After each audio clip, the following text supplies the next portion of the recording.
संत शिरोमणि आचार्य गुरुवर श्री विद्यासागर जी महाराज की जय। और हम योग प्रणेता पूज्य गुरुवर श्री प्रणम्य सागर जी महाराज की जय। ओम अरहम नमः।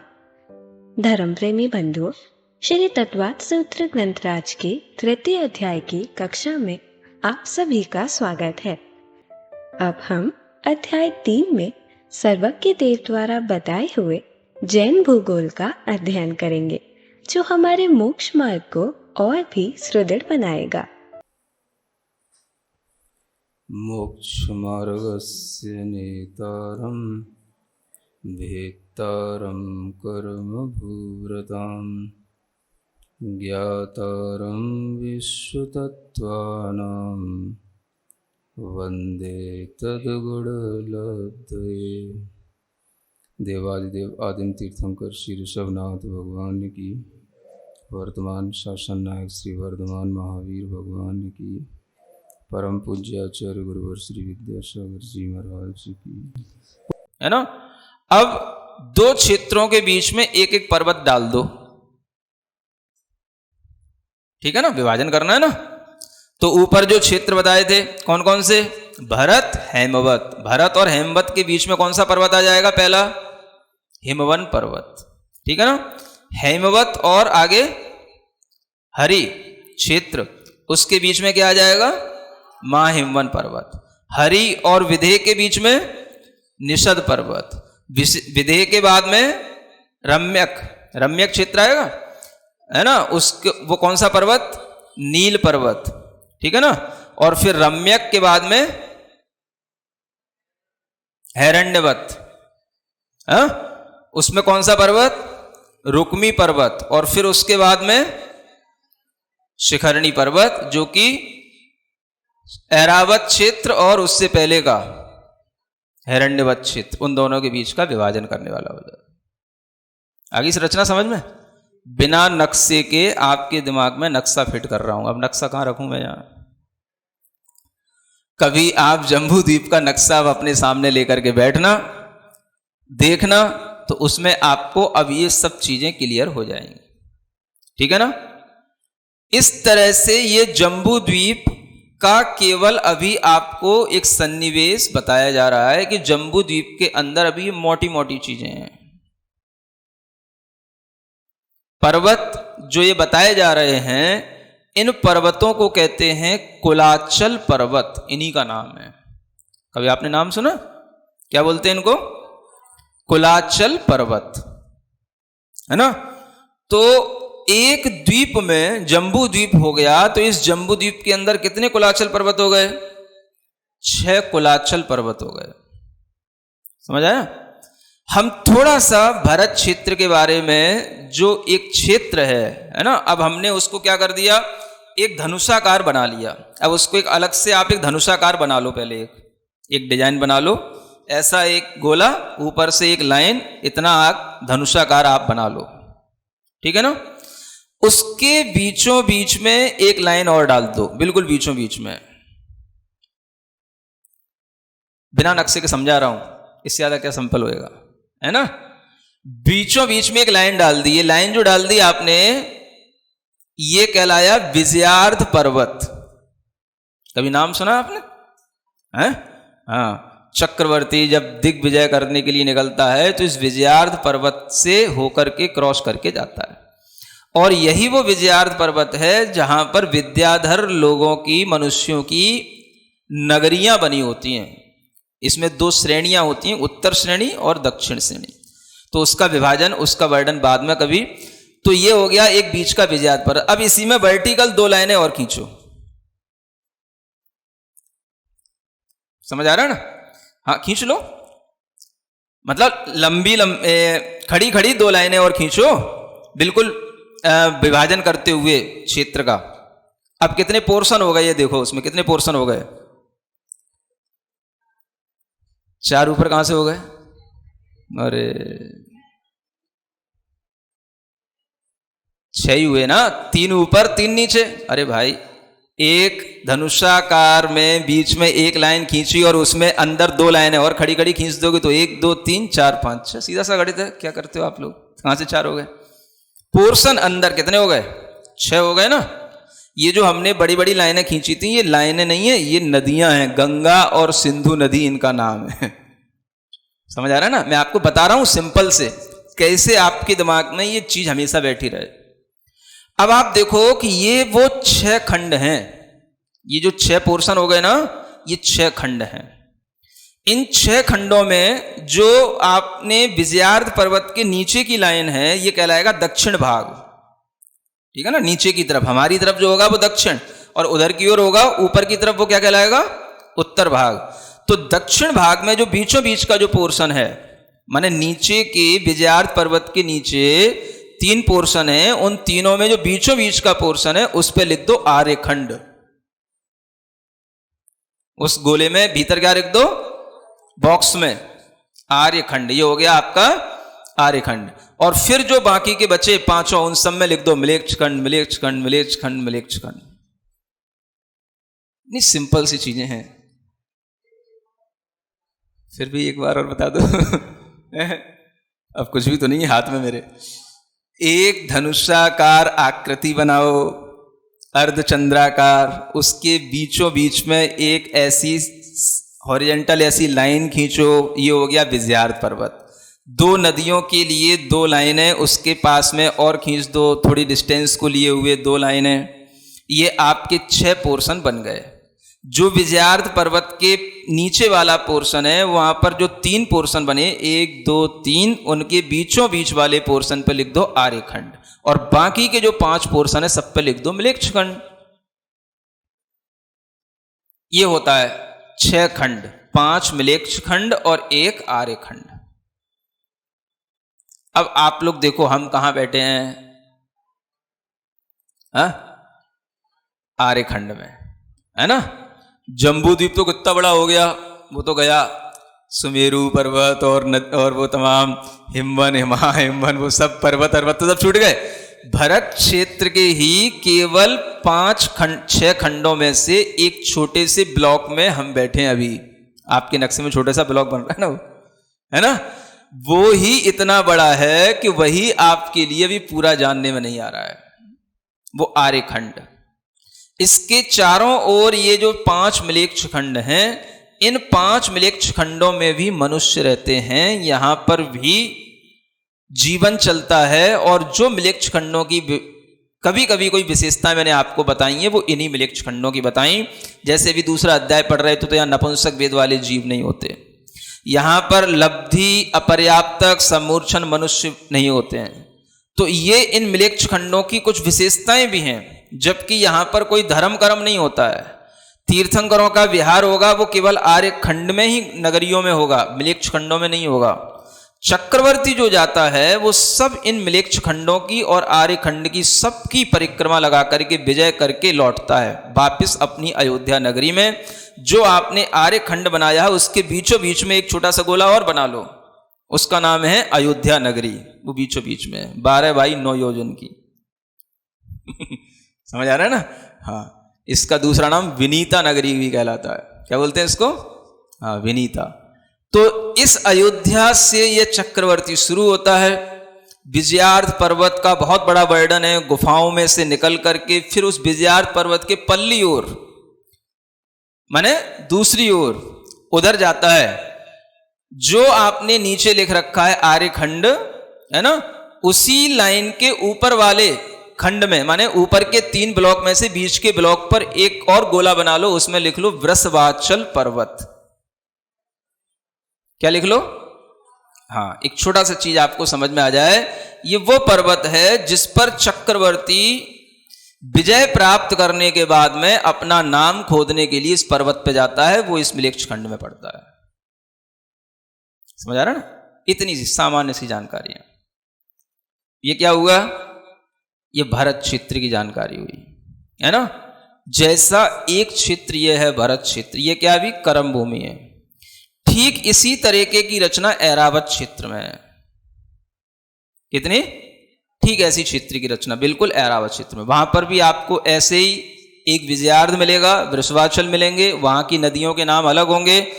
और इस तरीके की पूरी 6 खंडों की रचना, वहां पर भी चक्रवर्ती, तीर्थंकर आदि समय समय पर जैसे यहाँ भरत क्षेत्र में होते हैं वैसे वहां भी होते हैं, और वहां पर भी जो है परिवर्तन काल का जैसा यहाँ भरत क्षेत्र में होता है वैसा वहां भी होता है। ठीक है ना? कितने क्षेत्र हुए ये? एक भरत और एक ऐरावत, और बीचों बीच में जम्बू द्वीप में एक आपने बना लिया सुमेरु पर्वत। ठीक है ना? उस सुमेरु पर्वत के पास में आपने बना लिए एक पूरब दिशा और एक पश्चिम दिशा। ठीक है ना? पूरब दिशा में पूर्व विदेह और पश्चिम दिशा में पश्चिम विदेह, और बीचों बीच में सुमेरु पर्वत। ठीक है? एक छोटी छोटी सी जानकारी के लिए, कहाँ विदेह है? ये यहां विदेह है, यहां पर तीर्थंकर रहते हैं। ठीक है ना? ये एक जम्बू द्वीप में एक सुमेरु पर्वत के आश्रित, एक सुमेरु पर्वत के अराउंड में इतनी चीजें मुख्य रूप से आपको ध्यान में रखना है ना?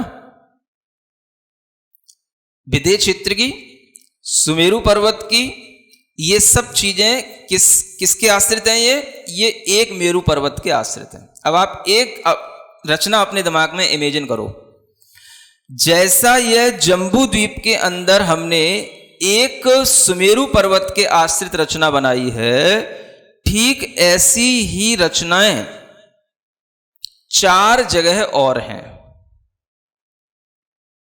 कितनी जगह? 4 जगह है ना? वो 4 जगह कहां मिलेंगी? जब आप जम्बू द्वीप को क्रॉस करके पहुंचोगे लवण समुद्र में, फिर उसको भी क्रॉस करके पहुंचोगे धातकी खंड द्वीप में, तो वो धातकी खंड द्वीप के अंदर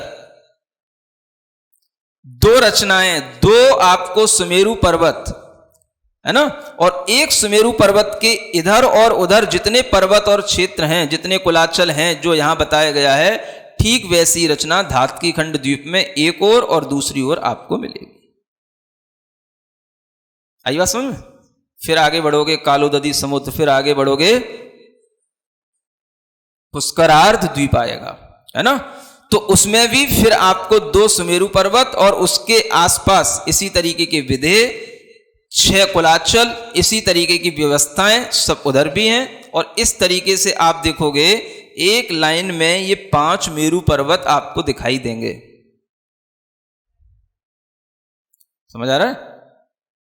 अब आपको ये इसलिए बता रहा हूं कि ये जो 2.5 द्वीप है, इसके अंदर ही हमारे विशेष रूप से कुछ ऐसे चैत्यालय इत्यादि होते हैं जिनकी वंदना आदि मनुष्य भी कर सकते हैं, अकृत्रिम जनालयों की भी, और उसके बाहर होंगे तो वो सब करने वाले देवलोग होंगे। ये इसलिए भी जानना जरूरी है कि जिस मध्यलोक की आप चर्चा कर रहे हैं, उस मध्यलोक में क्या क्या है, क्या क्या है, आप एक लिस्ट बना लो, है ना? फिर उस लिस्ट के अनुसार आपको बताएंगे कि इसमें, कभी आपने पढ़े ना, मध्यलोक के 458 जनालय होते हैं। कितने सुने हैं ना? पूजा तो करते ही रहते हो, पूजा में तो बहुत परफेक्ट हो आप लोग, है ना? कुछ आए या ना आए, पूजा तो आती है तो पूजा के भी कुछ लाभ मिलते हैं। कम से कम हमें इतनी गिनती तो याद हो जाती है, मध्यलोक के कितने जनालय होते हैं? 458। आप जानना चाहो कैसे बनते हो 458? है? जान लोगे? चलो पहले एक लिस्ट बनाओ, मैं कुछ चीजों के नाम बोल रहा हूं, लिखो पहले। वक्षार पर्वत, है ना? फिर बताऊंगा ये कौन चीज कहां है। फिर आगे लिखो रुचक वर पर्वत, रुचक पर्वत लिख लो केवल। फिर आगे लिखो कुंडल, कुंडल वर पर्वत, है ना? फिर आगे लिखो विजयार्ध पर्वत,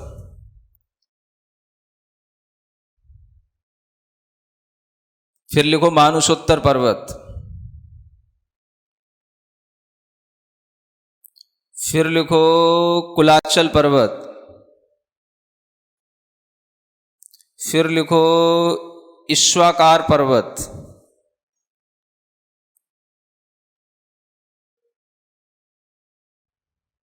हो गया? क्या क्या हो गया बोल के बताओ।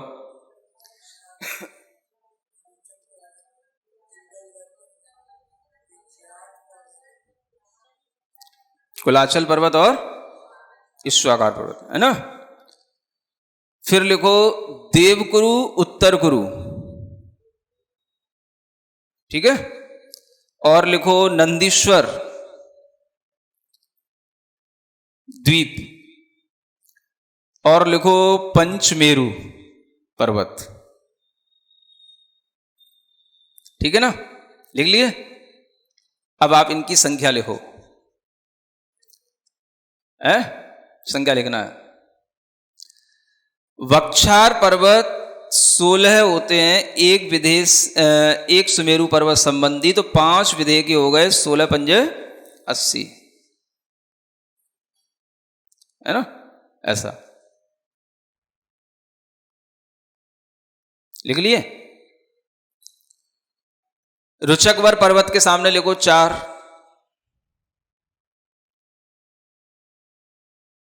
और फिर क्या आया था कुंडलवर, इसके सामने भी 4 लिख लो।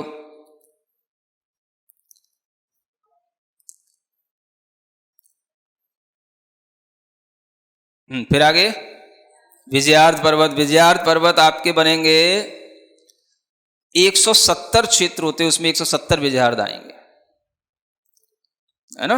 हाँ बताएंगे कैसे आएंगे। हाँ फिर लिखो मानसोत्तर पर्वत के आगे लिख लो 4, फिर लिखो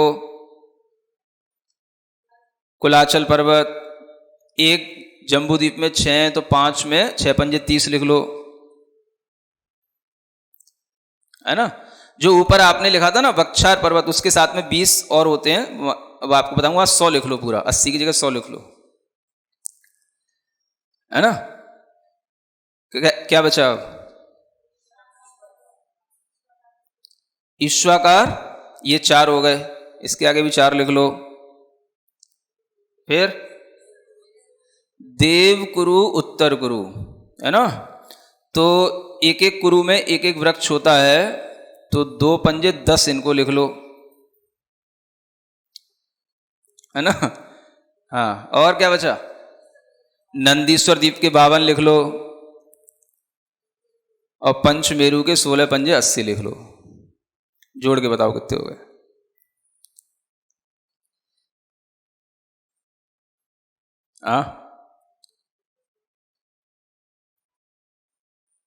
ऊपर 100 जोड़ना वक्षार के, है ना।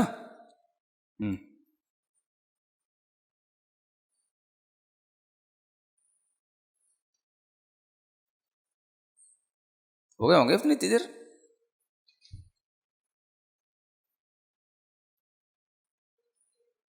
हो गया 458, है ना।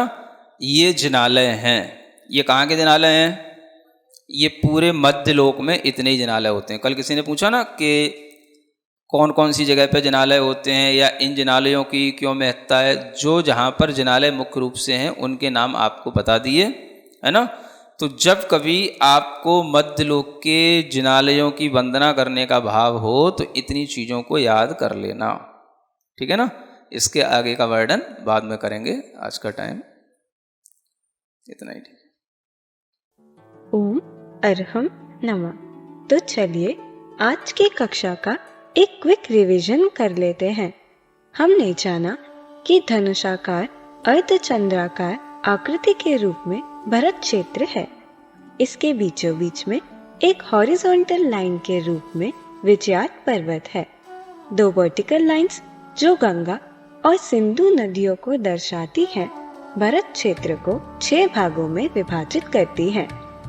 3 विजयार्थ पर्वत के ऊपर और 3 नीचे। विजयार्थ पर्वत के नीचे मध्य वाला भाग आर्यखंड है। हम इसी आर्यखंड में रहते हैं। बाकी के 5 भाग मिलेच्छ खंड है। मिलेच्छ खंड में भी मनुष्य रहते हैं और इनकी कुछ विशेषताएं हैं, जैसे यहाँ नपुंसक वेद वाले जीव नहीं होते, यहाँ लब्धि अपर्याप्तक सम्मूर्छन मनुष्य नहीं होते, यहाँ पर कोई धर्म कर्म नहीं होता, यहाँ तीर्थंकरों का विहार नहीं होता। हमने जाना कि चक्रवर्ती 6 खंडों को विजय करके वापस अयोध्या नगरी में लौटते हैं। यह आर्यखंड के बीचों बीच में है। इसे विनीता नगरी भी कहते हैं। यहीं से चक्रवर्ती अपनी विजय यात्रा शुरू करता है। वृषभांचल पर्वत आर्यखंड के ऊपर विजयात पर्वत के बीच का ब्लॉक है। चक्रवर्ती विजय प्राप्त करके यहीं अपना नाम खोदता है। यह म्लेच्छ खंड में पड़ता है। हमने जाना कि भरत क्षेत्र अभी कर्म भूमि है। ऐरावत क्षेत्र की रचना भरत क्षेत्र के समान है। वहाँ पर भी विजयात वृषभांचल मिलेंगे। वहाँ की नदियों के नाम अलग होंगे। वहाँ 6 खंडों की रचना होती है। समय समय पर वहाँ भी चक्रवर्ती तीर्थंकर आदि होते हैं और वहाँ पर भी काल का परिवर्तन होता है। जम्बू द्वीप के बीचों बीच में सुमेरु पर्वत है। इसके पूर्व दिशा में पूर्व विधेय और पश्चिम दिशा में पश्चिम विधेय होता है। यहाँ पर हमेशा तीर्थंकर रहते हैं। हमने ढाई द्वीप के बारे में भी जाना। जम्बू द्वीप की तरह ही सुमेरु पर्वत आश्रित रचनाएं 4 जगह और हैं। जम्बू द्वीप और लवण समुद्र के बाद धातके खंड द्वीप में और फिर कालोदधी समुद्र के बाद पुष्कराट द्वीप में भी 2 सुमेरु पर्वत हैं। वहाँ भी इसी तरीके के विधेय क्षेत्र और 6 कुलाचल आदि हैं। हमने देखा ये 5 मेरु पर्वत एक लाइन में है। इस ढाई द्वीप में विशेष रूप से कुछ ऐसे चैत्यालय इत्यादि होते हैं जिनकी वंदना मनुष्य भी कर सकते हैं। अन्य अकृत्रिम जिनालयों की वंदना सिर्फ देवलोक ही कर पाते हैं। हमने जाना कि मध्य लोक के 458 जिनालय होते हैं। वक्षार पर्वत के 20, एक विधेय एक सुमेरु संबंधी 16 होते हैं तो 5 विधेय संबंधी 80, रुचकवर पर्वत के 4, कुंडलवर के 4, विजयात पर्वत के 170 क्षेत्र संबंधी 170, मानसोत्तर पर्वत के 4, जम्बूद्वीप में कुलाचल संबंधी 6 तो ढाई द्वीप संबंधी 30, ईश्वाकार के 4, प्रत्येक देवकुरु उत्तर कुरु में एक एक वृक्ष होता है। अतः 5 क्षेत्र संबंधी कुरु के 2 गुना 5 10, नंदीश्वर द्वीप के 52, पंचमेरु संबंधी 16 गुना 5 80। इस तरह मध्यलोक में कुल 458 जिनालय है। मध्यलोक के जिनालयों की वंदना करने के भाग से हमें इन्हें याद रखना चाहिए। तो चलिए अब हम सभी जिनवानी स्तुति करेंगे और तत्पश्चात समय होगा आज के सवाल का। सिरिजिणवाणी जग कल्याणी जग जन मदतम मोहरी जनमण हारी गढ़हर हारी जम जरा भव रोग हरि तिथ्य राणम दिव्य झुणिम जो पड़ई सुणई मय्ये धारई राणम सौख मणंतम धर्य सासद मोक्ष पदम पावई सासद मोक्ष पदम पावई। अब समय है आज के प्रतियोगिता प्रश्न में भाग लेकर आकर्षक पुरस्कार जीतने का। आप अपने फोन को QR कोड स्कैन करने के लिए तैयार रखें या लिंक पर जाएं। आप अपना उत्तर चुनकर हमें कल दोपहर 2 बजे तक भेज सकते हैं। 3 भाग्यशाली विजेताओं को मिलेंगे आकर्षक पुरस्कार। विजेताओं के नाम इसी कार्यक्रम श्रृंखला में हर रविवार को घोषित किए जाएंगे। साथ ही सभी प्रश्नों के सही उत्तर भी बताए जाएंगे।